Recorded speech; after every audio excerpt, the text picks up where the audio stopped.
Assalamualaikum warahmatullahi wabarakatuh.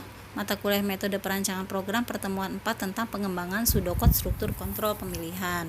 Di pertemuan sebelumnya telah disebutkan bahwa outline solusi awal ada 5, yaitu 1. Proses utama, 2. Subtas utama, 3. Struktur kontrol, 4. Variabel dan struktur record, 5. Logika utama. Nah, kita bahas di sini yang struktur kontrol.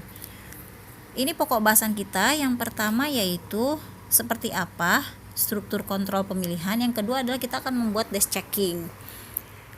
Struktur kontrol pemilihan yaitu struktur yang menggunakan statement if atau case.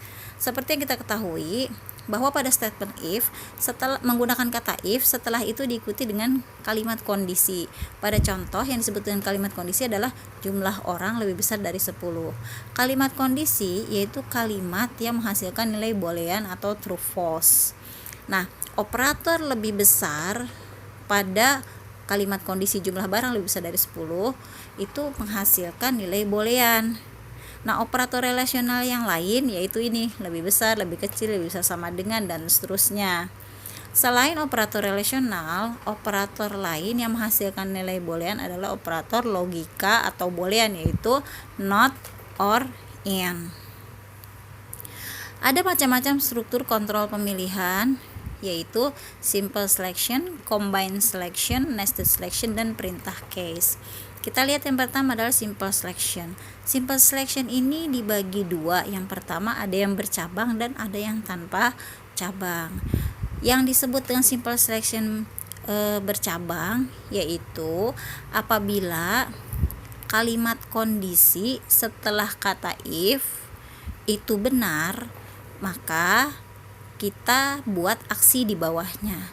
Apabila dia false, maka ada aksi juga disediakan untuk kondisi false. Sedangkan yang simple selection tanpa cabang yaitu ada kita sediakan aksi kalau kalimat kondisinya true, kita tidak menyediakan aksi kalau kalimat kondisinya false. Contoh pada contoh kasus ya, ini menghitung pajak. Nah, terus kita buat di situ bentuk simple selectionnya. Setelah kita buat, baru kita tuangkan dalam outline solusi berbentuk tabel seperti ini, ada input, proses, output. Setelah itu, setelah kita buat outline solusi, kita buat ke dalam bentuk algoritma seperti ini, seperti yang sudah kita lakukan minggu lalu di pertemuan 3. Setelah kita buat dalam algoritma, maka kita lakukan pemeriksaan algoritma menggunakan dash check. Di sini kita sediakan beberapa input, 2 saja di sini ya, yang nantinya akan menghasilkan output yang kita harapkan. Nah, untuk itu maka kita sediakan tabel dash checknya seperti ini. Yang kedua adalah combined selection. Untuk yang kedua sampai bentuk yang keempat, saya akan lanjutkan di contoh berikut ini. Simple selection ada 2. Yang pertama adalah tanpa cabang dengan cabang. Tanpa cabang contohnya jika total lebih besar dari 100.000. Nah, ini disebut dengan kondisi. Total lebih besar dari 100.000 disebut dengan kondisi. Kalau kondisi di sini benar atau true, maka aksi yang baris 2 ini dilakukan. Diskon sama dengan 0,1 dikali total.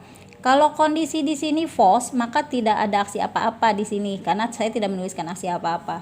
Ini flowchartnya. Jadi misalkan kondisi di sini benar, maka aksi 2 dilakukan. Kalau tidak benar atau false, maka tidak ada aksi. Kalau kita mau kondisi benar ataupun salah ada aksinya, maka kita pakai yang dengan cabang. Contohnya yang ini, misalkan kondisi total lebih besar dari 100.000 true, maka aksi 2 dilakukan. Aksi 3 tidak dilakukan. Kalau kondisi di sini false, aksi 2 tidak dilakukan. Yang dilakukan adalah aksi 3. Nah, ini karena kita menambahkan kata else di sini. Ini flowchartnya. Jika kondisi di sini benar, maka aksi yang 2 yang dilakukan. Jika kondisi di sini salah, maka aksi 3 yang dilakukan. Yang kedua adalah combined selection. Combined selection sebetulnya hampir sama dengan simple selection. Hanya saja di sini pada simple selection kita hanya memberikan satu kondisi atau satu syarat. Apabila dalam kasus tertentu kita mempunyai atau harus menuliskan syarat lebih dari 1, maka itu kita menggunakan combined selection. Contohnya ini, jika kita punya dua syarat untuk mendapatkan diskon, yang pertama adalah total belanja lebih besar dari 100.000 dan, nah ini syarat kedua, member sama dengan iya. Nah, kedua syarat ini digabung dengan operator logika atau boolean and. Bisa and, bisa or. And atau or tergantung pada kasusnya. Misalkan ini menghitung diskon pada sebuah minimarket.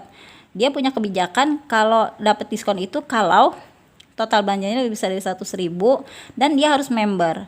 Kalau belanjanya kurang dari 100.000, meskipun dia member tidak dapat diskon. Atau misalkan total belanjanya lebih besar dari 100.000 dan dia bukan member, maka tidak dapat diskon juga. Nah, tapi kalau misalkan kebijakan minimarketnya apabila dia belanja lebih besar 100.000 meskipun bukan member, dia dapat diskon, berarti sini kita tidak menggunakan and, kita menggunakan or. Ya, jadi and atau or operatornya itu tergantung pada kasusnya. Nah, ini contohnya flowchartnya sama seperti tanpa cabang ya. Simple statement tanpa cabang, karena memang saya buat di sini hanya aksi kalau kondisi di atas true. Bagaimana kalau misalkan kita mau buat dengan cabang? Ya, kita tinggal tambahkan di sini aksi pakai else, kemudian aksi apabila kondisi di atas false. Yang ketiga yaitu nested selection. Ada dua, yang pertama nonlinear nested if dan linear nested if. Yaitu if-nya lebih dari satu atau if bertingkat. Perbedaannya kalau dari penulisannya yaitu di sini if bertingkat tidak ada else-nya, di sini ada else-nya. Nah, sekarang kita lihat apa efeknya kalau ada else atau tidak ada else. Yang pertama adalah if bertingkat seperti ini tanpa else biasanya untuk menggabung syarat. Berarti sama seperti combined selection dong. Iya, cuma beda penulisan. Kalau di combined selection kita menggunakan operator untuk menggabung syarat. Kalau di sini kalau syaratnya lebih dari satu itu kita tidak menggunakan, kita menggunakan if bertingkat, bukan menggabung syarat dalam satu kondisi. Contoh, jika total lebih besar dari 100.000, jika total belanja lebih besar dari 100.000, jika member sama dengan iya. Kan di sini sebetulnya syarat untuk mendapatkan diskon jadinya dua ini gitu. Nah, kalau di sini true, prinsipnya sama. Kalau ini true, maka aksi di bawah dilakukan. Kalau di sini false, aksi di bawah tidak dilakukan. Ini juga sama. Kalau di sini true, aksi di bawah dilakukan. Kalau di sini false, aksi di bawah dilakukan. Hal ini akan menyebabkan akan mendapatkan diskon atau aksi baris ketiga dilakukan. Kalau di sini true, maka ini dilakukan. Kalau di sini false, ini tidak dilakukan. Kalau di sini false, ini tidak dilakukan. Bagaimana kalau di sini true, di sini false? Tetap ini tidak dilakukan. Bagaimana kalau di sini false, di sini true, tetap juga tidak dilakukan. Ya, nah ini adalah flowchartnya. Jadi kalau misalkan di sini kondisinya tidak, kondisi satu false, maka tidak dilakukan. Ya, tapi kalau kondisi satu true, nah ini tergantung kondisi duanya true atau tidak. Kalau dia true juga, maka aksi 3 dilakukan. Tapi kalau tidak, maka aksi 3 tidak dilakukan. Nah, di sini kalau misalkan di sini false atau false, di sini false atau salah satunya false, maka aksi tidak dilakukan. Kalau Anda mau menambahkan di bawahnya, ya, ini seperti ini, maka flowchartnya jadinya seperti ini, ya. Nah, di sini ada barisnya. Oke, linear nested if itu menggunakan else, tapi tidak seperti nonlinear nested if yang tadi saya sebutkan. Dia biasanya untuk hampir sama fungsinya dengan combined selection, yaitu untuk menggabung syarat. Kalau di sini bukan untuk menggabung syarat, tapi apabila syarat sama, ya, syaratnya berbeda tapi dalam konteks yang sama. Contoh, jika total lebih besar dari 100.000 maka diskonnya 0,1 atau 10%. Kalau 100.000. Tapi kalau totalnya lebih besar dari 200.000 maka diskonnya 2%. Nah, di sini konteksnya sama, yaitu sama-sama total, cuma syaratnya berbeda. Yang satu harus lebih besar dari 100.000, yang satu lagi lebih besar dari 200.000. Oke. Nah, untuk if bertingkat kita punya kalau di dalam penulisan program kita punya dua pilihan. Yang pertama adalah menuliskan if bertingkat atau menggunakan switch case. Saya ambil pada kasus ini ya, bagaimana kita bentuk switch kalau untuk if bertingkat. Contohnya seperti ini. Misalkan saya punya kasus. Jika huruf sama dengan A, maka keterangan huruf vokal. Selain itu, jika huruf sama dengan E, maka keterangan huruf vokal. Nah, kalau dalam switch, itu mengubahnya caranya seperti ini. If-nya ganti dengan kata switch. Nah, ini kan kondisi. Kondisi itu, kalimat kondisi adalah kalimat yang di dalamnya itu ada operator relasional. Atau ada operator logika boolean. Atau keduanya. Ya. Nah, pada contoh ini, switch, operatornya itu dihilangkan. Operatornya dihilangkan. Nah, yang sebelah kiri adalah yang mau dibandingkan, yang sebelah kanan adalah pembandingnya. Nah, ini dipisah. Jadi, if-nya diganti dengan kata switch, hurufnya taruh di samping kata switch, ditulis dalam tanda kurung. Pembandingnya adalah A, ditaruh di bawahnya, diawali dengan kata case. Ini penulisan kalau pakai C++ ya. Nah, kemudian aksi di bawahnya ditaruh di sampingnya, dipisah dengan tanda titik 2. Nah, kalau pakai switch itu ditutup dengan break. Ini kalau kita pakai C++ ya, atau Java atau PHP. Nah, lalu kalau misalkan kita punya kondisinya banyak, ya kita tinggal tambah aja case-nya di sini seperti ini misalkan. Jika huruf sama dengan E, berarti sini case E. Jadi kita tidak perlu menuliskan yang mau dibandingkannya berulang kali. Kalau di sini kan kita harus menuliskan berulang kali. Ya. Contoh yang kedua, yaitu bagaimana kalau bentuknya seperti ini? Kalau bentuknya seperti ini sama, ya. Ini kan ada operator relasional sama dengan. Kita hilangkan. Jadi ini ditaruh di samping kata switch. Ini pembandingnya kita taruh di bawahnya.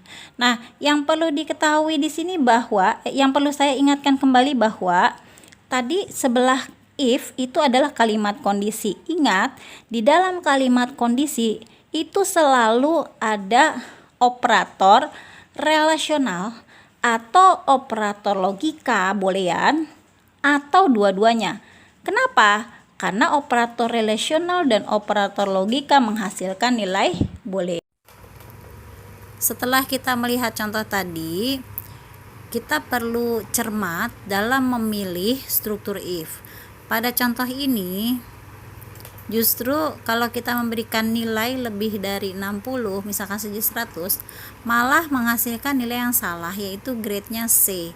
Anda bisa coba sendiri nanti di program ya menggunakan C++. Kemudian untuk bentuk case, yaitu apabila aksinya sama, maka Anda tidak perlu menuliskan berkali-kali, cukup satu kali saja di bagian akhir. Misalkan case A, case E, case I, case O, dan case U sama-sama aksinya adalah strcpy, cut, huruf vokal, break. Maka Anda tidak perlu menulis semuanya, cukup satu saja di bagian akhir. Baik, itu adalah pertemuan 4.